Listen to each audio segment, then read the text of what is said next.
Friends once again welcome back to our channel corners. This is Jagriti and जैसा कि आप लोग जानते हैं, as you guys know that we read here the most important and repeated topic and important topic related to MCQs which make our preparation stronger.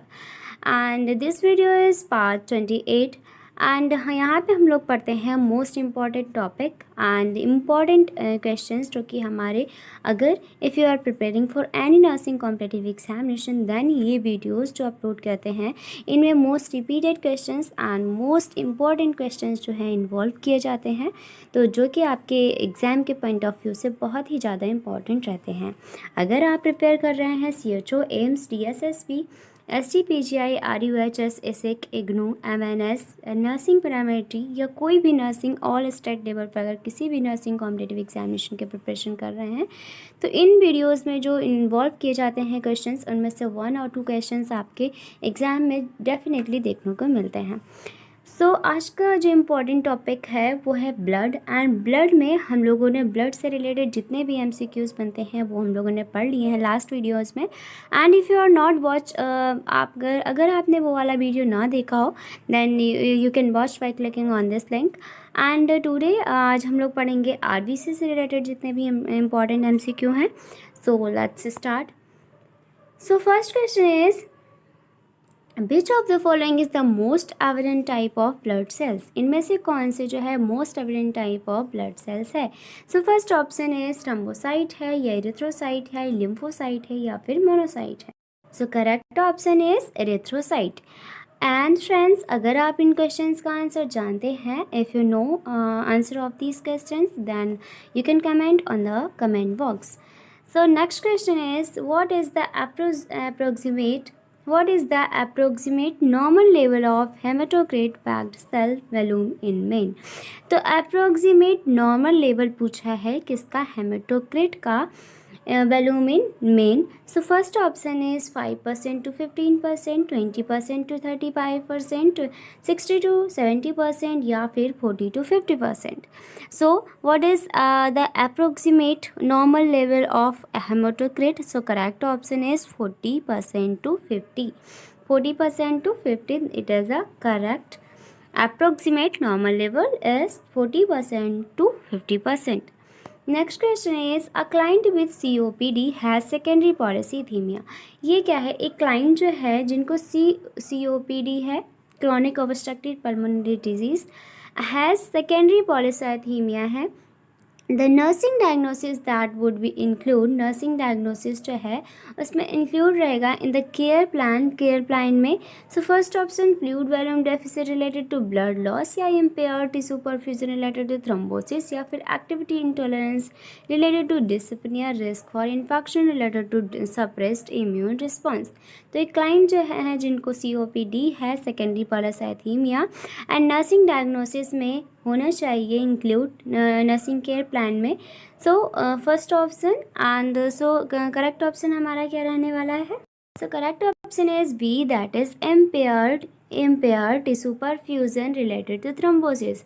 And friends you should know about the secondary polycythemia। So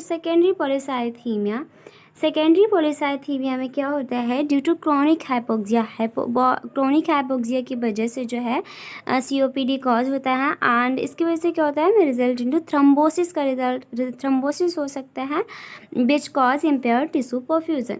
so next question is ESR means, यहाँ पे पूछा है ESR means क्या होता है।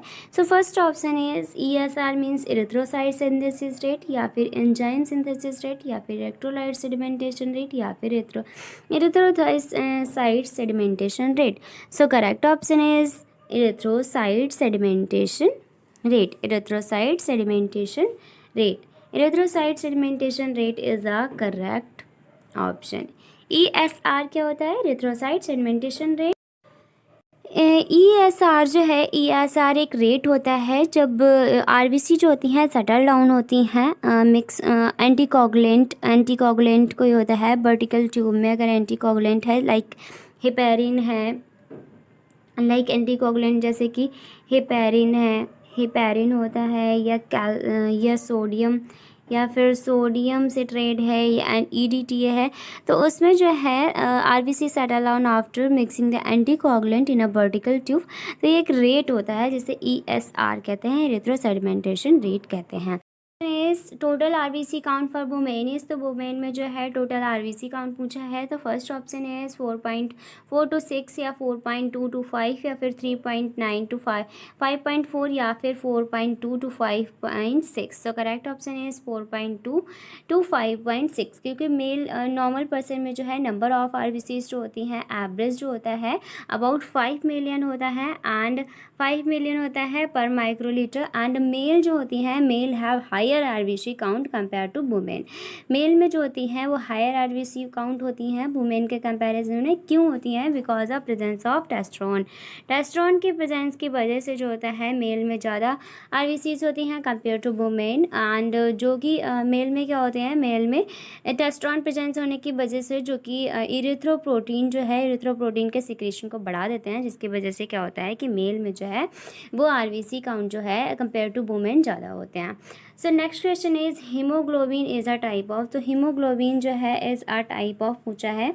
So haemoglobin first option is carbohydrate है, vitamin है, respiratory pigment है या स्किन पिगमेंट है। So correct option is respiratory pigment. And because क्या होता है कि कोई भी पिगमेंट एनी पिगमेंट जैसे कि such as haemoglobin and myoglobin, जैसे कि हीमोग्लोबिन है, हीमोग्लोबिन एंड मायोग्लोबिन जो है that are the part in the metabolism of oxygen within the body called respiratory pigment.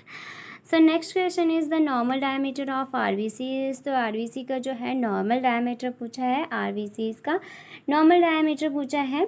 So first option is 7.8 μm and 6.7 and third is 8 to 9 and fourth is 9 to 10। So correct option क्या रहेगा? Correct option रहेगा which is 7.5 to 8.7। फिर next question is, क्योंकि diameter जो होता है RBC का वो 7.μm। एवरेज जो रहता है, अगर एवरेज की बात किया जाए तो एवरेज जो रहता है वो 7.6 μm रहता है, 7.7। सो next question is a patient who has history of chronic bronchitis. एक पेशेंट जो है जिसको क्या है, क्रॉनिक ब्रोंकाइटिस की हिस्ट्री है, जो एडमिट हुआ है मेडिकल यूनिट में। And the nurse notes the red blood cell count. And nurse जो होती है वो नोट करती है रेड ब्लड सेल यानी कि RBC काउंट को नोट करती है, is elevated. And which of this is likely contributed factor of this lab result in the present. तो यहाँ पे पूछा है which of these is the likely contributing factor. इनमें से जो फैक्टर हैं वो लाइकली कंट्रीब्यूटिंग फैक्टर हैं to the lab result in the patient. So first option is chronic hypoxia या हाइपरकैपनिया, इनसेंसिबल वाटर लॉस या decrease fluid loss. So correct option is chronic hypoxia, correct option is chronic hypoxia. So next question is which of the following is the most mature normocyte. तो इसमें पूछा है which of the following is most mature normoblast. तो which of the following is the most mature normoblast. Normoblast क्या होता है? So first option is first option orthochromic normoblast, basophilic normoblast, promoblast and polychromatic normoblast. So correct option is orthochromic normoblast. And क्या होता है कि 5 stage होती हैं RBC synthesis की, from most immature to mature are the क्या होता है वो प्रो एरिथ्रोब्लास्ट होते हैं। So next question, nursing care for a patient who has polycythemia. Nursing care एक पेशेंट के लिए जिसको क्या है, पॉलीसाइथीमिया है, पॉलीसाइथीमिया वेरा है, वुड फोकस ऑन प्रिवेंटिंग। तो नर्स जो होती है, नर्स जो है नर्सिंग केयर प्लान तैयार करती है किसी पेशेंट के लिए जिसको क्या है, पॉलीसाइथीमिया वेरा है, वो फोकस करेगी और on preventing. So first option डिसरिथमिया पे या हाइपरटेंशन पे फोकस करेगी, या डिकोवाइटिस पे या थ्रोम्बोसिस पे जो है थ्रोम्बोसिस पे फोकस करेगी। तो इसमें से करेक्ट ऑप्शन क्या रहेगा? करेक्ट ऑप्शन हमारा डी, दैट इज थ्रोम्बोसिस। क्या होता है कि increase haematocrit above normal level known as polycythemia. Polycythemia किसे कहते हैं? जो पॉलीसाइथीमिया होता है क्या क्या होता है, जो नंबर हेमेटोक्रिट के जो है नॉर्मल लेवल से अगर ज़्यादा हो जाता है जिसे पॉलीसाइथीमिया कहते हैं। कैसे? मोर देन 65% जो हेमेटोक्रिट है और आरबीसी काउंट है अबव 7 मिलियन सेल्स से अगर ज़्यादा हो जाता है तो जो है तो क्या उस कंडीशन को कहते हैं पॉलीसाइथीमिया कहते हैं, यानी कि नॉर्मल लेवल से ज़्यादा हो जाना, that is polycythaemia. Primary polycythaemia जो होता है उसे पॉलीसाइथीमिया वेरा कहते हैं, जैसे कि heart attack because of increase of viscosity of blood may be cause thrombosis. So इस टाइप से हम लोगों ने मोस्ट इंपॉर्टेंट क्वेश्चंस देखे हैं जो कि रिलेटेड हैं आरबीसी से।